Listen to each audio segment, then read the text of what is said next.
आप सबको डॉक्टर रजनी रमन झा शाह, आचार्य संस्कृत विभाग, राजकीय महारानी सुदर्शन कन्या महाविद्यालय बीकानेर का नमस्कार स्वीकार हो।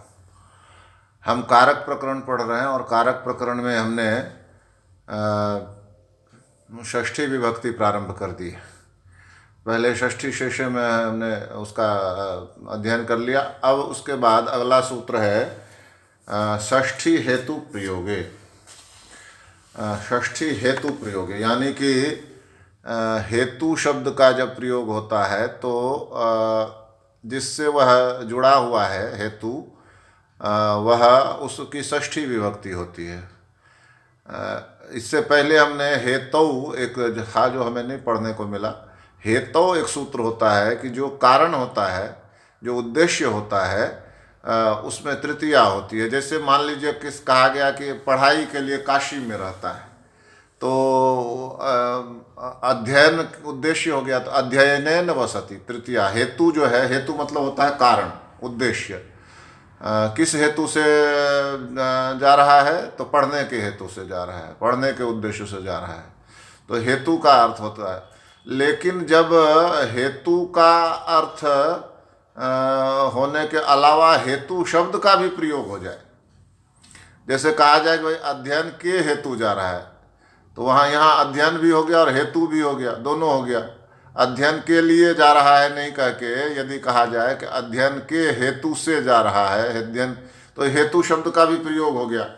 तो कहते हैं कि जब इस तरह का प्रयोग हो जाए, हेतु का भी प्रयोग हो जाए शब्द का, तो जो उद्देश्य है, वास्तविक उद्देश्य है, उससे षष्ठी विभक्ति हो जाती है। उदाहरण से स्पष्ट होगा कि मान लीजिए हिंदी में इसको समझते हैं कि वह अन्न के हेतु से रह रहा है। यानी कि कोई व्यक्ति है जो मान लीजिए किसी एक जगह से दूसरी जगह रह रहा है, तो उसके रहने का कारण यदि पूछा जाए तो कहा जाए कि वह अन्न के लिए रह रहा है, उसको वो फसल उगाएगा, अपना अन्न ले जाएगा, इस तरह से होगा, तो अन्न के हेतु से होगा। अब यहाँ देखिए उसका जो उद्देश्य है वह क्या है, वह तो अन्न है, लेकिन यहाँ हेतु शब्द का भी प्रयोग कर दिया, हेतु शब्द का भी प्रयोग कर दिया ना, अन्न के हेतु से रह रहा है। तो अब ये जो हेतु है, इस हेतु शब्द का प्रयोग होने से जो वास्तविक उद्देश्य है, और वह क्या है, वह उद्देश्य है अन्न, तो अन्न से षष्ठी विभक्ति हो जाएगी। तो क्या हो जाएगा, अन्नस्य हेतोः वसति, अन्नस्य हेतोः वसति, अन्न के लिए रहता है। अब यहाँ आप देखिए अन्नस्य हेतोः वसति तो हो गया। अब इसमें क्या कह रहे हैं कि अन्नस्य हेतोः वसति कर दिया, ठीक है। अन्न में तो षष्ठी हो गई कि हेतु का प्रयोग है। अब हेतु हेतोः वसति, हेतु का षष्ठी एक वचन में भी हेतोः बनता है, तो हेतु में क्यों षष्ठी हुई, प्रश्न ये उठा।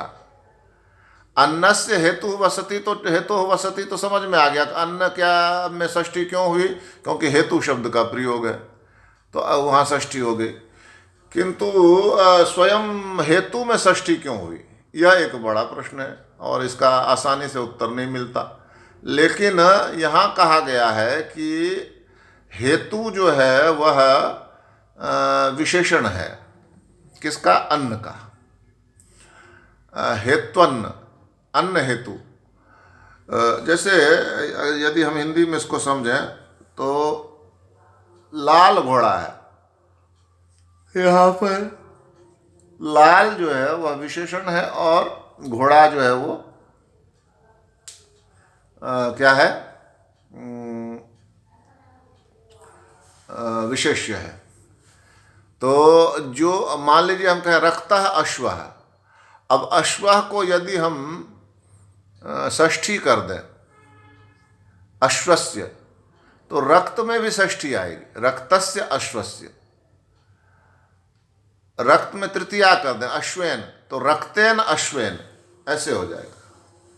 तो जो विशेष्य का लिंग होता है, जो विशेष्य का वचन होता है और जो विशेष्य की विभक्ति होती है शब्द की, वही विशेषण का, वे सारी चीज़ें विशेषण की भी होती है। विशेषण का भी वही लिंग होगा, विशेषण का भी वही वचन होगा और विशेषण का भी वही विभक्ति होगी। जैसे सघनेषु वनेषु, सघन वन में, सघनेषु वनेषु, सघन वन में। तो इस तरह से यह कहा गया कि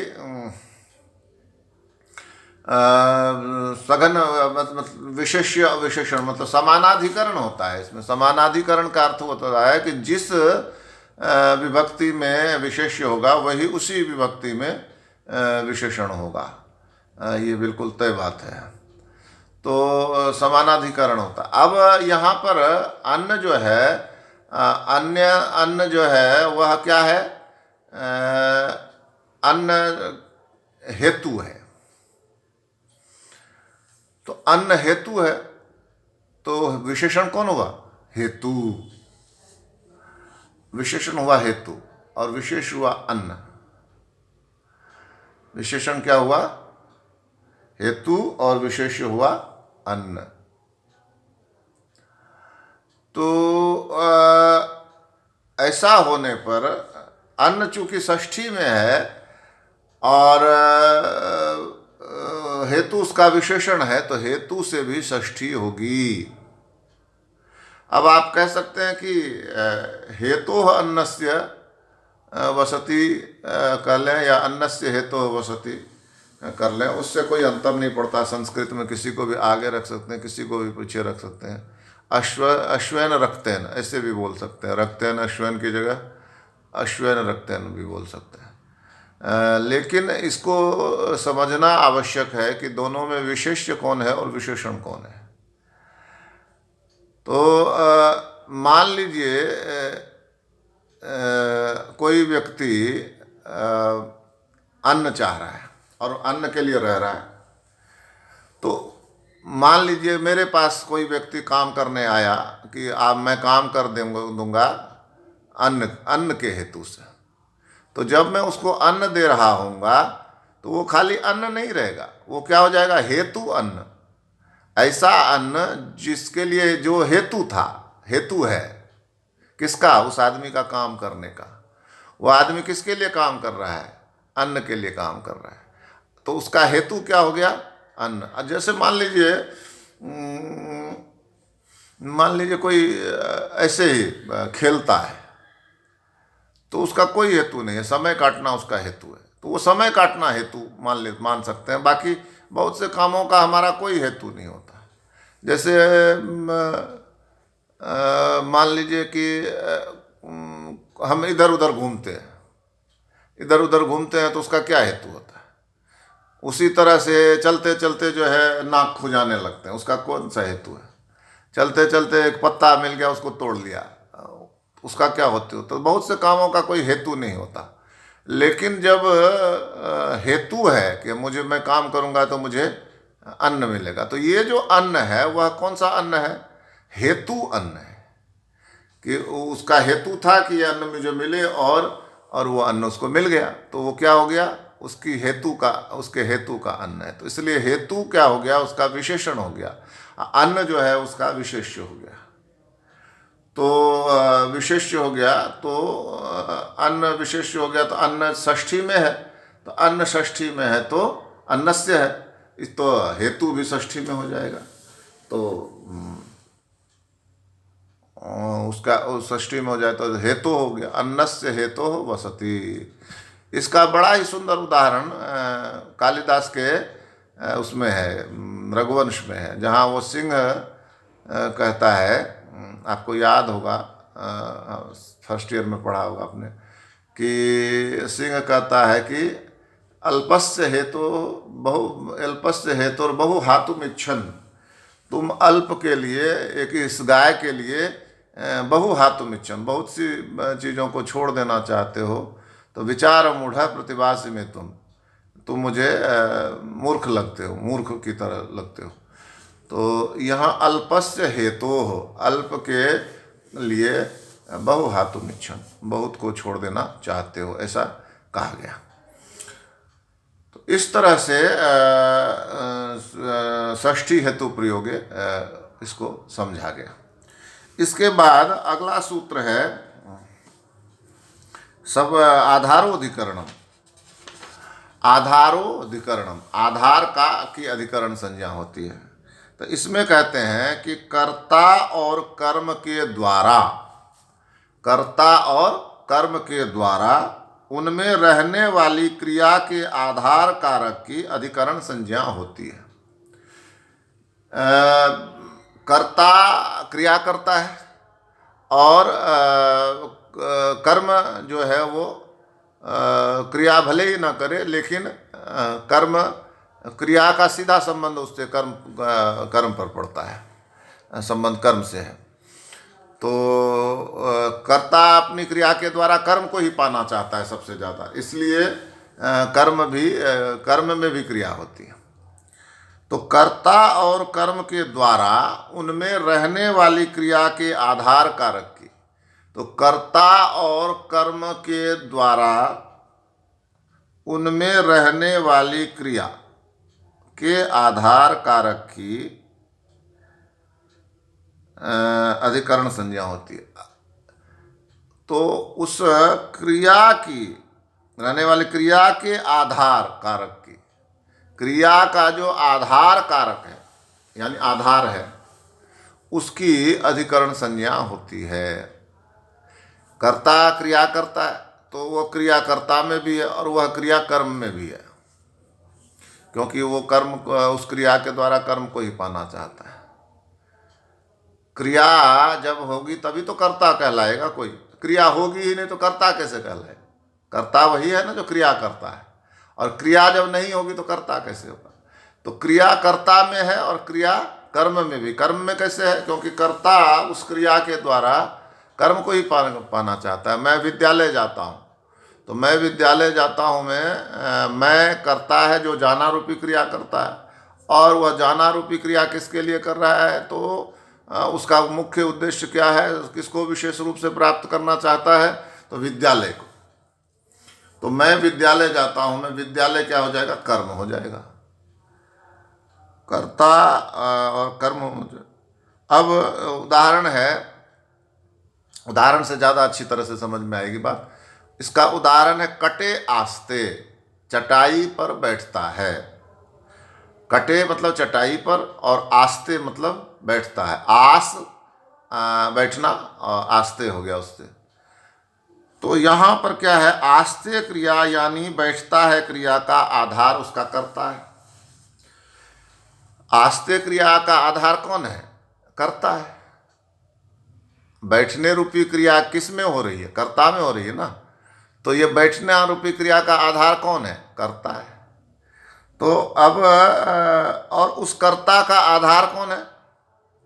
उस कर्ता का आधार चटाई है, चटाई पर बैठता है। जो बैठना रूपी क्रिया है उस कर्ता में, और कर्ता का आधार कहाँ है?